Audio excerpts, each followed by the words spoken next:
Welcome everybody to Jan Damery's third Facebook Live session.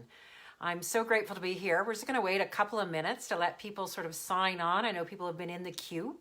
So thanks very much for joining us tonight. I see Ian Sharp is joining and watching. Oh, this is kind of cool. We're trying some new technology tonight as well by using my phone, because I'm going to have a special guest join me tonight to actually get a really robust conversation. I have heard on the campaign trail this week that people want to get to know me a little better. So right now, again, just waiting for people to come on live. I'm hoping this is coming loud and clear to you wherever you're watching, iPad, desktop, maybe some of you are even outside on this beautiful, glorious day. So thanks again for joining us. So we'll just give people a couple of seconds here. You may notice too that I'm in the basement of my house. I am close to the router, and so taking advice from the techie people, just so I've got a good signal that this is high quality and no interruptions. But even in the chat, if you want to put in, how is your week gone?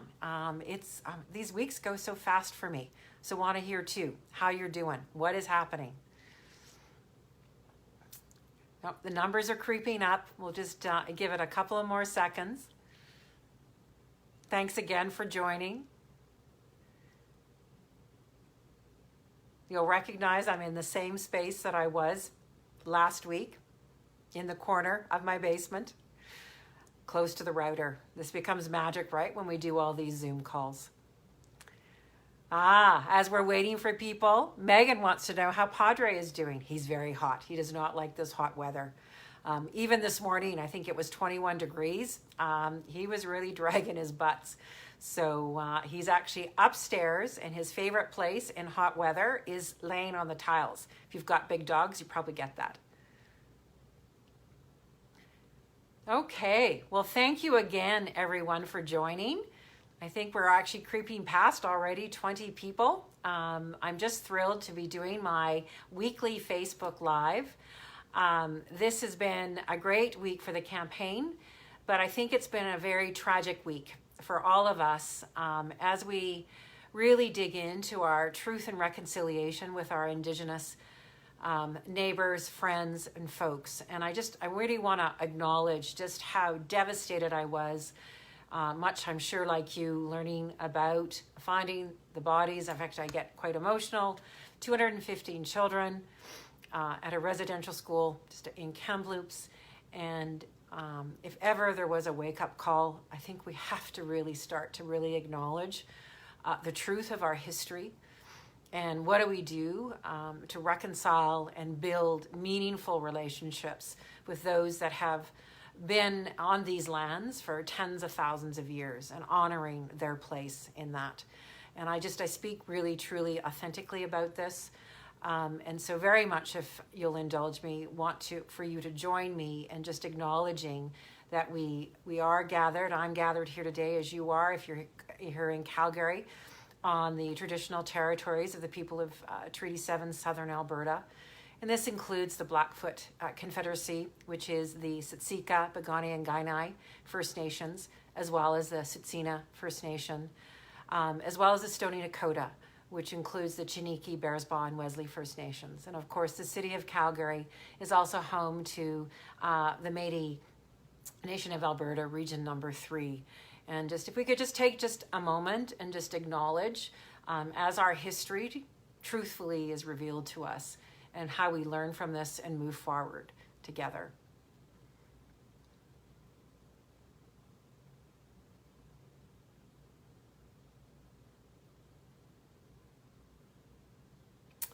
Thank you for that, and thank you all for joining me again today. I just again want to acknowledge I was speechless over the weekend. It took me a while to find my words, but I'm so moved and have been working in trying to really uplift and enhance relationships with our Indigenous peoples of Alberta. Worked very closely with YWCA in this, and there's so much work to be done. And I just authentically embrace this work.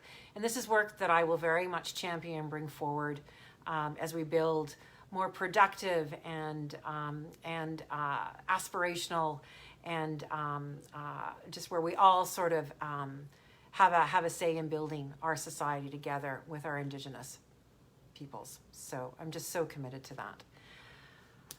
So with that, welcome, and I have a surprise for you. I have a dear friend who's going to join me on this Facebook Live. I'm just going to bring her on, so bear with me. I have an amazing group of people who are, and I can't see you on my list actually, Tamara. So we seems to have a technical glitch.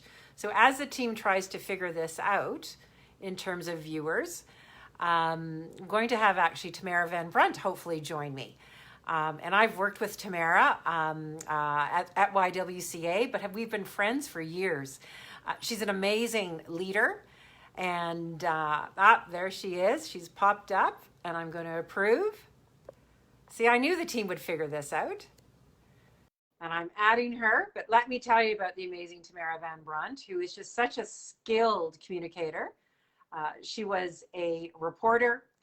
She's been a leader and an executive working with companies such as NMAX and TransAlta. It's just taking a time for her to come on. So hopefully, Tamara, you can do that as I kind of expose, right, just what you're all about.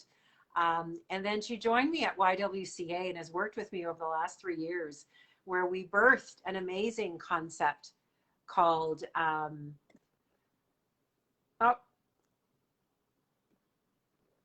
it's not letting me bring her on, team, so I'm not sure what's going on here.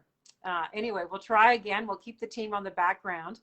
But just a bit of an add-on for mindfullicity, because this is something too that's really important when we talk about my candidacy for mayor. So grounded and believe in mental health and have the importance of that we can all kind of show up and be our best selves when we show up at work. And we've actually birthed an amazing program based on all the amazing work and counseling protocol actually with YWCA that's been honed in sort of just the most dire of challenges with domestic conflict. So I want to, anyway, just again, having technical issues here. So just reading here as we try to bring Tamara on, but we're going to try again and we'll see if this works.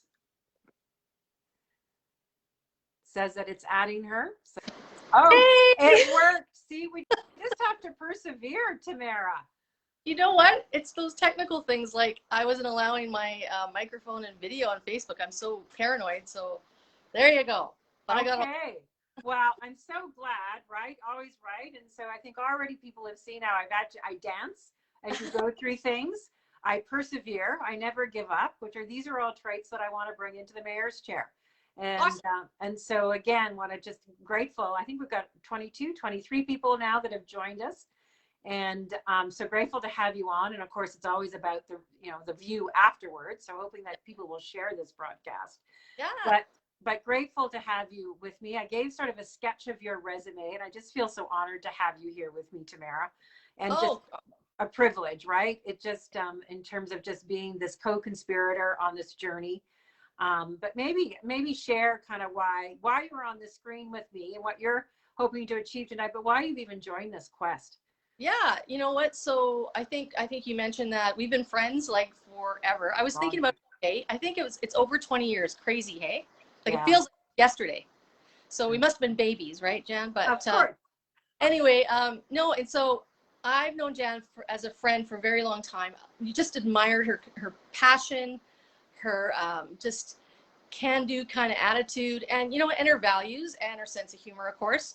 So just really enjoyed being a friend of hers all these years. But then I think when I got the opportunity actually to work with Jan, which if you're friends with people, you know them, but you don't really know them because you don't know what they do, what's their background, what's their skills. So I got to see that on display at the YW.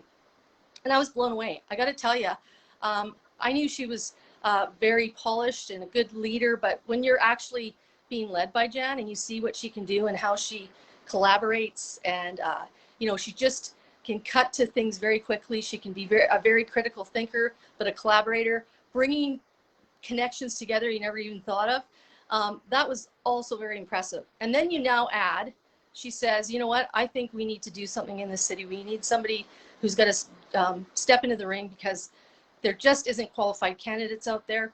What, you know, and I'm thinking, I'm going to do it. And I was like, wow, okay, well, I know you're an amazing leader, but you know, what's on your background? What's your resume? And then when I found that out, it's like these layers, Jan, right?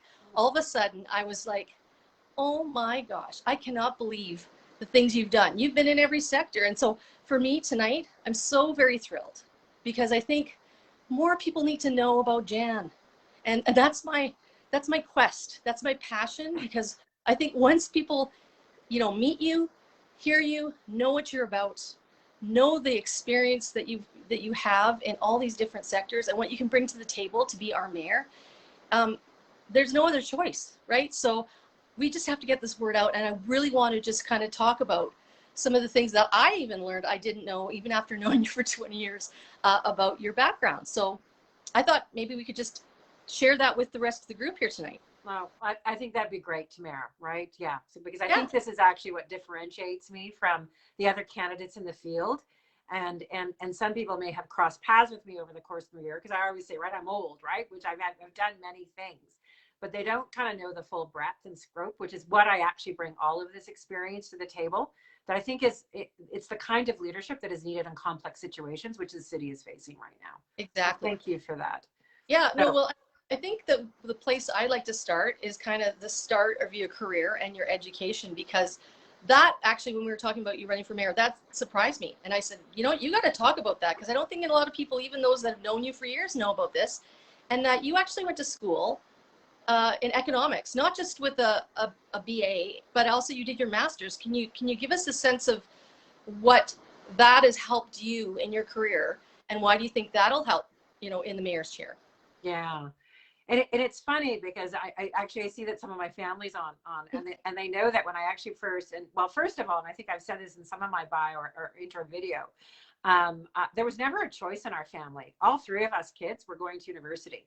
That was my mom and dad's dream. They worked hard to make that happen.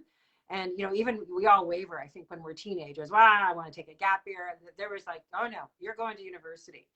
And at that time too, and maybe this is too where a bit of the caring spirit in me that it's always sort of driven me. I actually went to I registered originally in pre-med. I was going to be a doctor.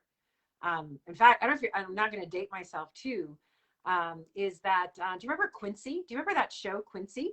I was fascinated by forensics, right? And how they could piece people's stories. And so that's kind of what I thought I was going to be. And so you go into your first year university to, you know, and many of you, of course, we've all had to choose. For those that have been able to go, you get to choose your options.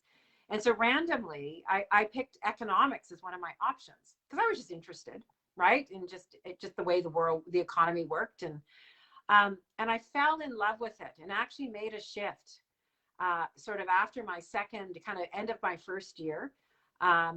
Into economics and because of realizing too, and it was resource economics, which is both sustainable development in addition to sort of scarce resource development.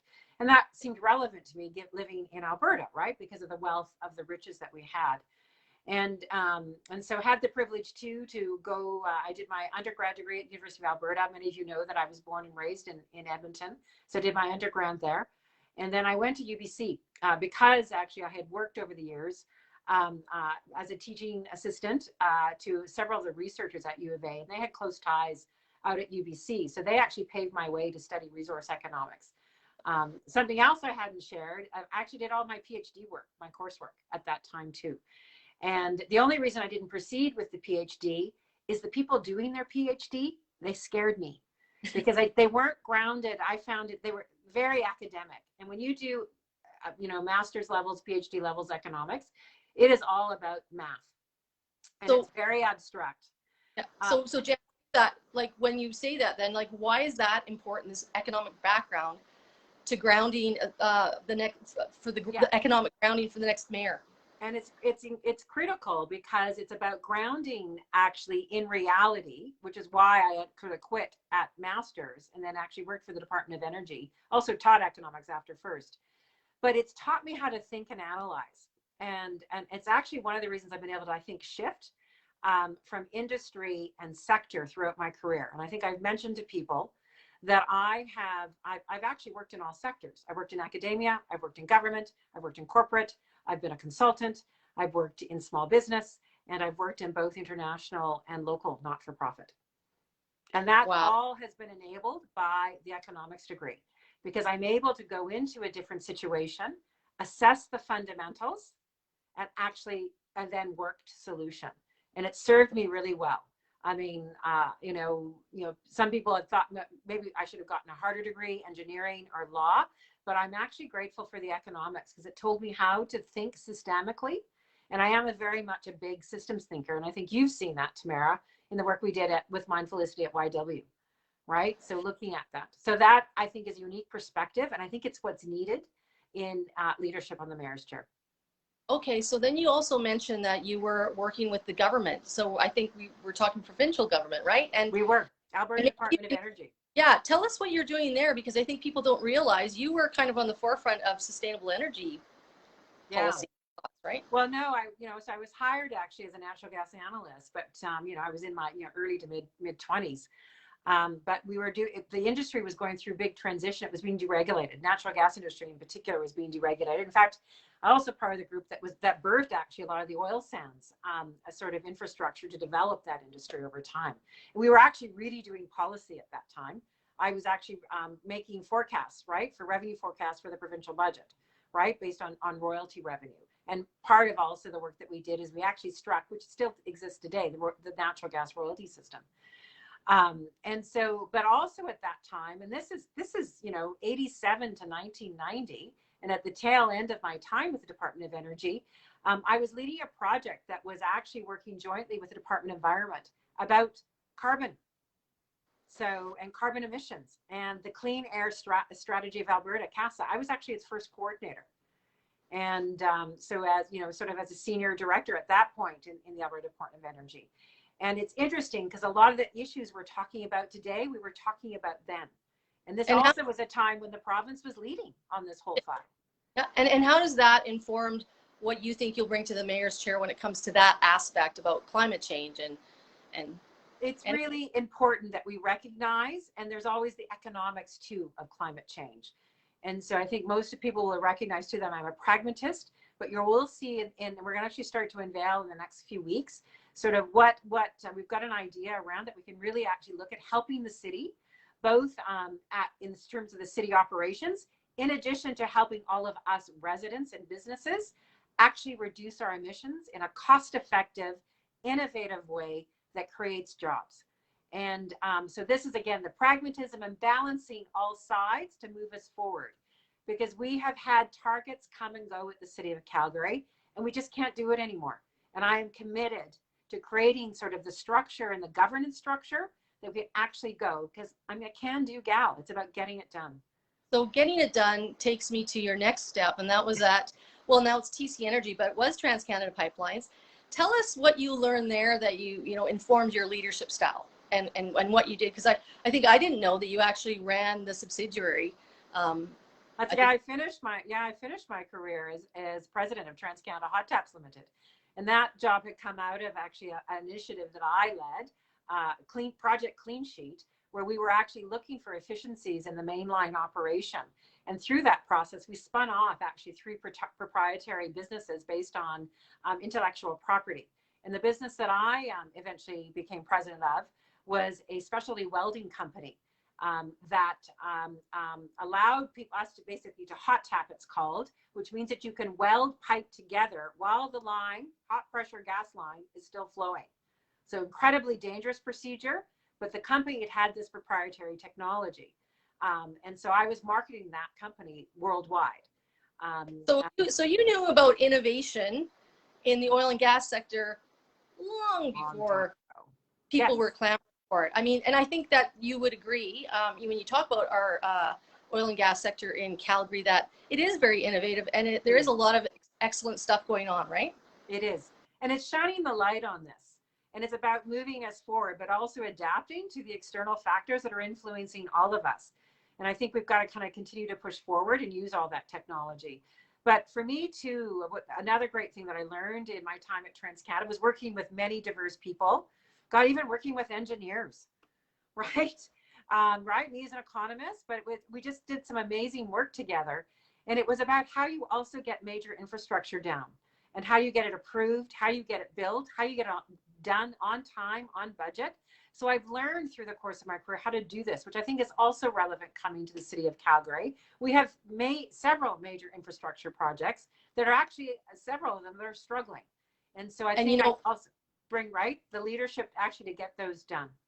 Well, and I guess that leads me to as well, I think you're all about the risk and looking at how do you de-risk something. I think that's something I've seen you in action. Like you're always asking, what are we going to do to de-risk this? So I think that's an example. But you've also had that in the not-for-profit, even, you know, working with the YW in actually building the hub. And maybe you can tell us when you did that. That was a big project, and you guys actually did it like under budget or on budget, less under time. budget, as I say, under budget, on time, no debt.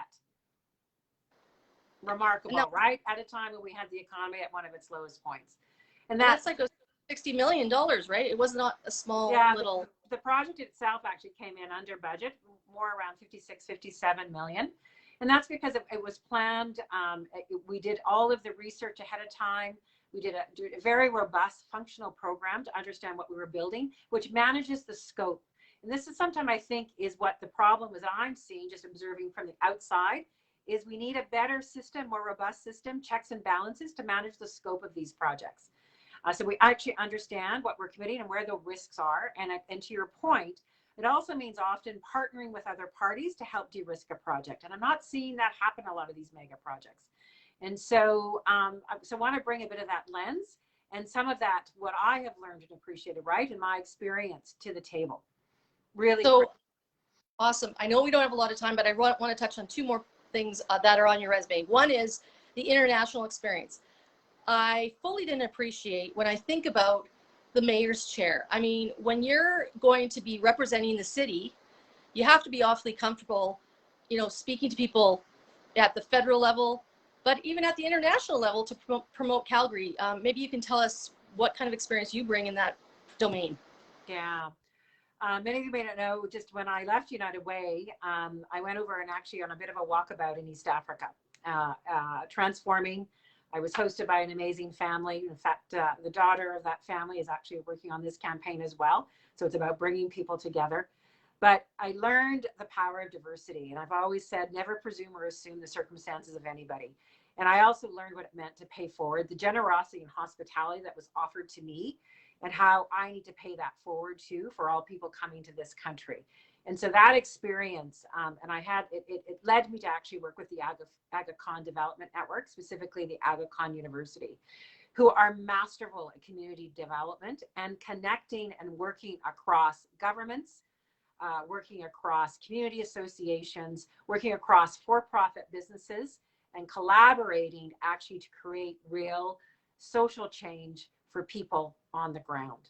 And so that is so steeped in me now and how I approach these problems. It's actually what we did with YW when we built the hub, and actually the money that we raised in terms of building a community and building a sustainability fund so that we could actually support that infrastructure over time.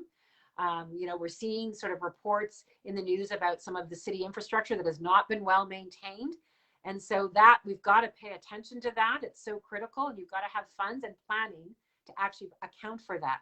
So this international experience is critical, but it's also why wholeheartedly I believe in the power of diversity.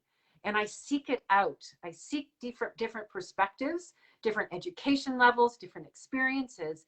We live in such a complex time, and nothing drives me more crazy, you can attest to this, Tamara, than leaving potential, even dollars on the table. So by us not having strong relationships with the other two levels of government, we are leaving dollars and resources on the table to help rebuild our economy. And I'm all about finding those pathways to building those partnerships and leveraging. I mean, this is too at the heart, the economist in me. I love the multiplier effect that happens when you bring diversity together and you're able to leverage the skill, expertise, and resources. Because together we can create something that we don't even think is possible. And that, I Well, think, is the can-do attitude we need in leadership right now at City Hall. yeah. And I think finally, you've spent a lot of time in the not-for-profit space. I've come to learn and appreciate, how resourceful, how you have to be so versatile, and you have to, like, the things you have to do as a leader in a not-for-profit space is just, there's so many skill sets. And I think maybe if you can touch on some of those, because I think we think that it's, because it's not a company, it's in a not-for-profit, that we might not need these skills. I think we need more skills and do it better than a lot of companies do. I think there's a huge misnomer, and I actually fell into the trap too when I came from corporate to go into not-for-profit, my first wave, which was to work with United Way, thinking, oh, big shot, I was an executive, right, at a pipeline company, slam dunk. I was blown away by the complexity of decision-making and stakeholder relations. And I think that is something that is really undervalued and not understood by other sectors in dealing with the not-for-profit. And what is interesting to me in my observation of working both locally and internationally, we actually give the most dire, complex social issues to the not-for-profit sector, and we don't resource it properly. We under-resource it. And it's something that I've been working really hard over a lot of my career, is to ensure that people understand the complexity of the business. It's the business actually of social work, which was the case in YWCA, or bringing in community building, at that time the mandate at United Way.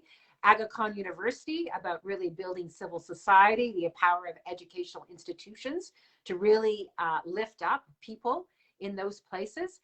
And it is incredibly complex. And so, in fact, I think we need more not-for-profit leaders who have that experience running a lot of our big institutions, because that's actually how you get collaboration.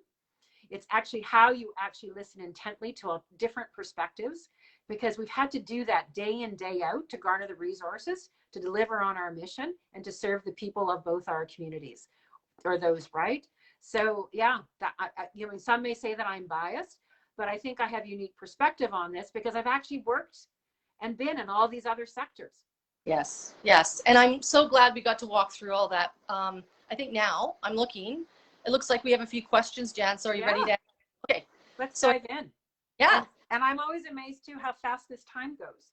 So I know. Let's carry on for a little bit. Yeah, we'll see how it goes. Well, we still got 30 people with us. Yeah, I know. So, okay, well, first of all, Noah says, what would be your advice to young Calgarians who are trying to start their careers here in Calgary, but are struggling given the economic conditions? Should they stay? Are there better opportunities elsewhere? What's your thoughts on this? Yeah, I'm going to encourage you to stay, because I actually think we are on the cusp of coming out of this economic downturn and pandemic downturn.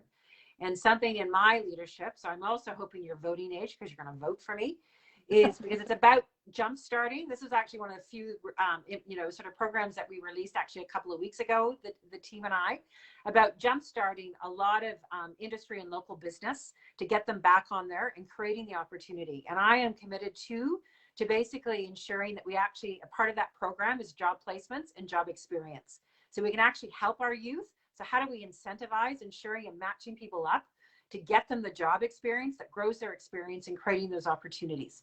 And also, how do we ourselves, and how can I as mayor really champion sort of the upgrading, the skill building that is needed? We have 2,000 tech jobs in this city, and it's tech across all sectors that we need to fill. So let's look at it and try to also make sure that the skills that people are graduating with. So this again is about partnership with post-secondary and other and not-for-profit actually in this education realm. I'm thinking of Conception U and others are doing amazing work to help get people plugged in. We ran a number of programs at YWCA where we actually had work experience. So also really critical. So I'm going to encourage the youth. We are there, and I am committed to the vibrancy of this city. And it's about the narrative that there is possibility and there is opportunity here. And so we need you to help us build it. Okay, awesome. We've got another question coming in saying, Jan from Court, how would you describe the difference between being a community leader and being a business leader? Are you both, or is there a difference? What do you think? Yeah, I'm both. And I think it's something I bring to the table.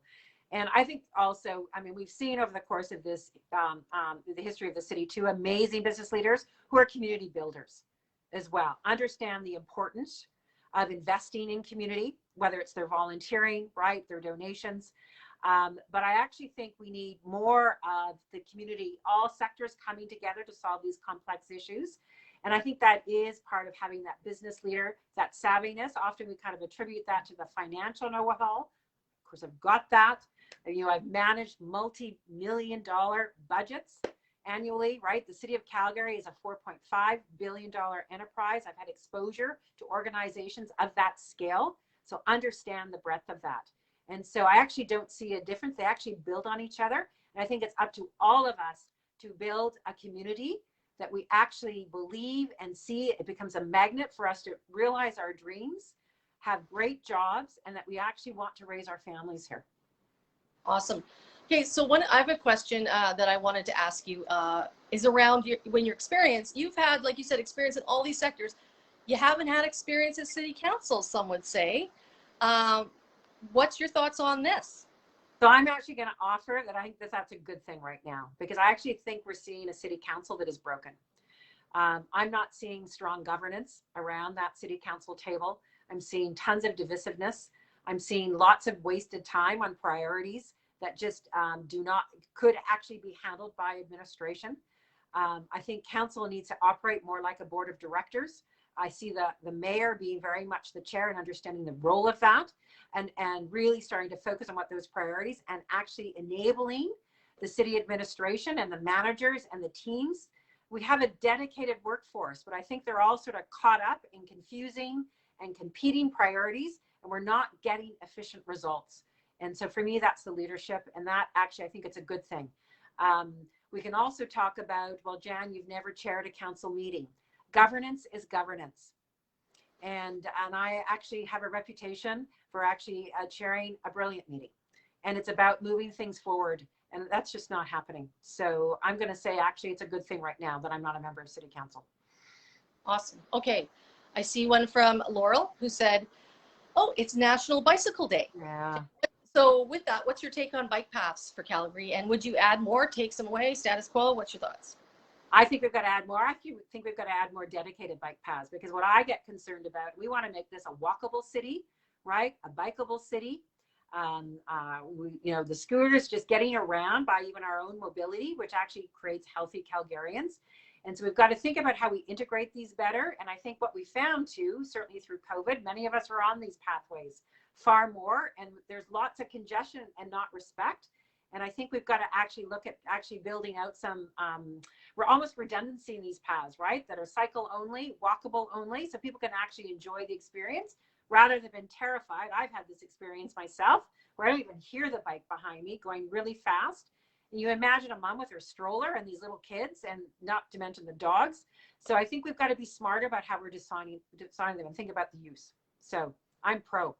Because it's about mobility, on using our own ability. This is the magic of the 15-minute city concept. Can we walk or bike to anything that we need? I think we've got to look at actually how we're designing our neighborhoods to make sure they're connected and more accessible that way. Well, when you think about cities that I've been that I love going to visit, that's part of the beauty of it when you're a visitor, is that you can feel like you're a part of the fabric by renting a bike. Yes. Stanley Park or wherever. Yeah. So and be a part of it, right? Be a part of it. And at the same time, we're moving, right? Our human bodies are meant to move. Yeah. I'll channel my grandmother, on my dad's side, Katie, right? She always had this saying, right? Like, don't, you're like a car. If you don't move, you kind of, you break down, right? You can't move. So you got to keep moving. That's right. Katie has a question. And speaking of Katie.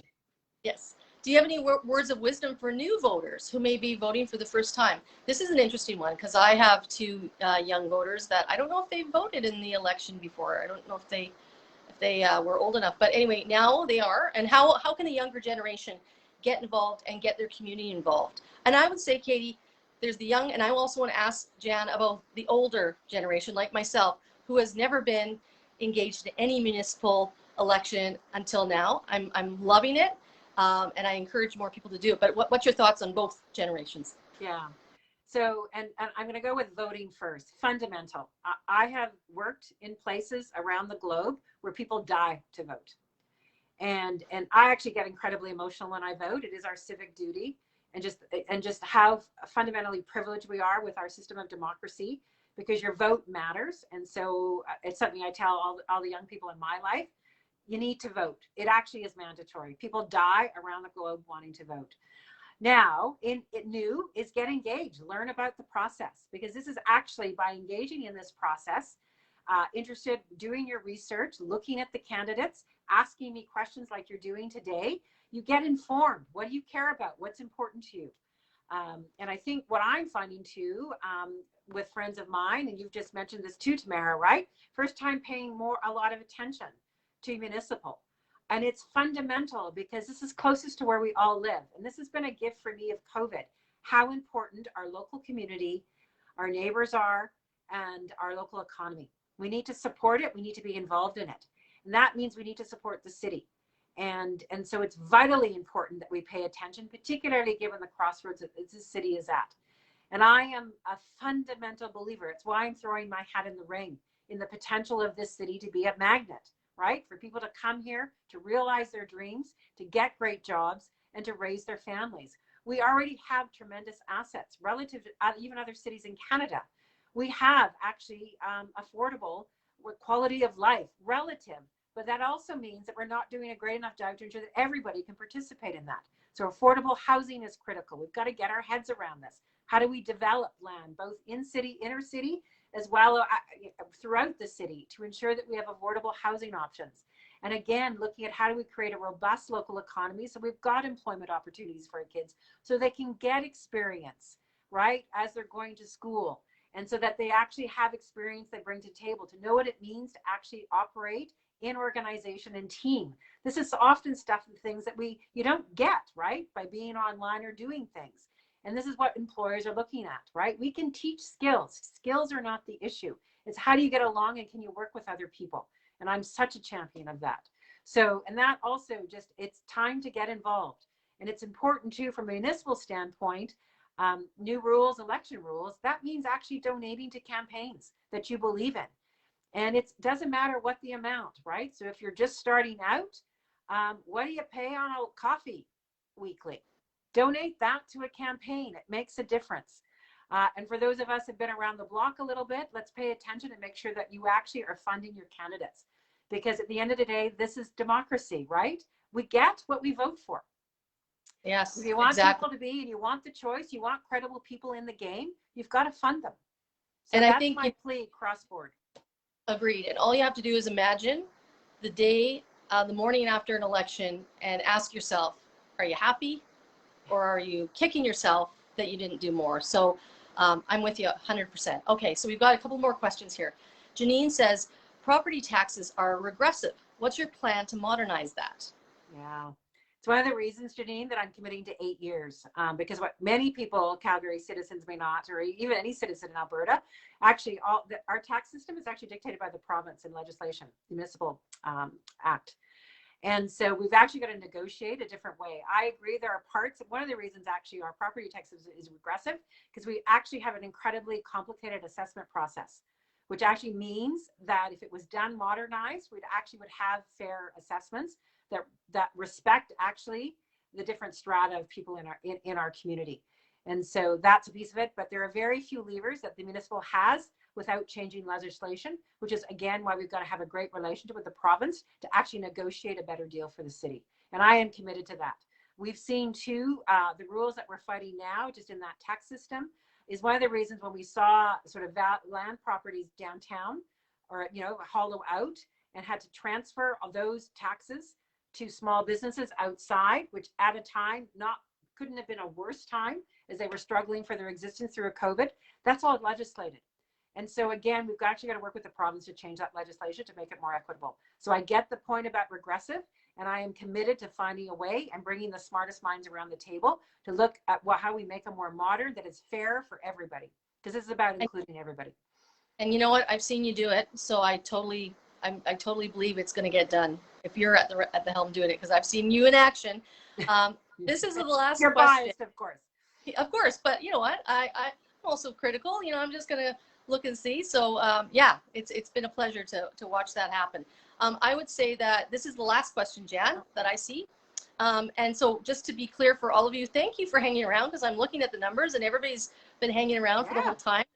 Really appreciate that. Okay, so the last question is, and for those, just to say that those who have asked questions that are, and we didn't get around to them, please email info@jandamery.com, because we can post the answers to the questions on social channels once we get them. So have no fear, they will be answered. Okay, Brigitte, what are your plans for Northeast Calgary? Is there anything in that part of the city that you'd like to change or work on? So, and that's grounded in what people want to do about their neighborhoods up in the Northeast. And, you've heard me say this, Tamara, something that drives me crazy about our city is we all hang out in our quadrants. We don't come together. And I also know, and we've seen that, you think about the hailstorm of last year, we've actually got many of our neighbors in the Northeast actually do not get the services and the support that some other quadrants do. That needs to change, but it's also about giving them voice and ensuring they have a way to actively engage. And so I'm actually committing, in fact, I was talking with my team today about working also with leaders in communities in the Northeast quadrant to make sure that we really understand what are some of those barriers and how do we actually get more resources? How do we create more vibrancy in their neighborhoods, that those neighborhoods are more walkable and engage people and they've got the supports that they need and to be a part of this. And I am just, and there's such a richness in the Northeast. We have a young campaign volunteer, actually several who live in the Northeast on the campaign, because I deliberately, and as we continue to build out, want to make sure that all segments of our city are represented on my campaign. Fundamental, it's how I roll, and it's just really important, is that we've got to actually make sure, and as she said she grew up in the Northeast and she didn't realize that people actually, thought about the Northeast in such a negative way, because it was such a great place for her and such a coming together of community. And we need to share that with everybody. And I get that, right? The diversity. And in fact, there are times when I feel more comfortable in the Northeast because of the diversity of cultures. And this is something that I learned from my travels overseas. And we have it here in our own community. And how do we celebrate, right? The diversity of our city, the cosmopolitan nature, and how we bring people together and enjoy. My dream, Tamara, is that when we can go live and, be outside, we do this stuff from all parts of the city, including the Northeast. Awesome. Love it. Awesome. Okay. Well, I think that we're concluding. Our time is up. It's 8:12. We went over, but we went over. Like I said, people hung around. So thank you. I've been asked by the team to remind everybody to please send emails to info@jandamery.com. If you didn't pose a question here, you still can. You can do it anytime. Jan's an open book, and yeah, so I don't know. That's all I got, Jan, so I'll throw it back to you to close. Wow. And so thank you again, Tamara, for joining me. This is far better than talking into the void. So, you know what, and this is just, I think too, right? For me, it's about the conversation. I actually view conversation as a creative process. It's actually how we learn what people care about, right? Why you think the way you do, what has been your experience. One of my favorite opening lines that friends will attest to is, what's your story? And so this is also what I'm so enjoying about the campaign, is learning people's story and what they so care about. And of course, I truly believe we're more the same than we are different. And we truly care, right, about this community and making sure that we all can actually, right, thrive in this community. And I'm so committed to this mission. So I want to thank people for joining, for getting on board this team. If you haven't, or if you're still curious, please tune in. But please sign up, become a volunteer. Please donate to the campaign. Make this run possible, because this is about a generative conversation. I am committed to that. This is a style of leadership that I am bringing to City Hall. So join me on this quest. I'm just so grateful. And so again, I'm Jan Damery. I'm running to be mayor of Calgary, and I hope you'll support me. And I look forward to continuing to earn your vote. Thanks again for joining us tonight. Thanks, Jan. Thanks, Tamara. You were awesome. So were you.